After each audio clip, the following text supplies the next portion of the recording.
Kami ang Lady Blazers! Kami ang Arellano Men's Volleyball Team. Mas kinakabahan kami dito sa Family Feud kaysa maglaro kasi first time talaga namin dito. Sa volleyball po kasi may training, pwede kang maghanda eh. Dito po wala kasi. So parang very challenging po talaga. Iba po kasi sa volleyball, physical po. And dito po kasi parang more on mental. Thinking. Thinking. Pares naman po may camera pag game pero mas grabe po yung pressure dito. Congrats sa championship and good luck sa ating champions! Yes!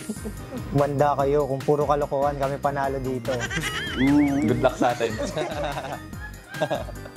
Abangan kami sa Family Feud!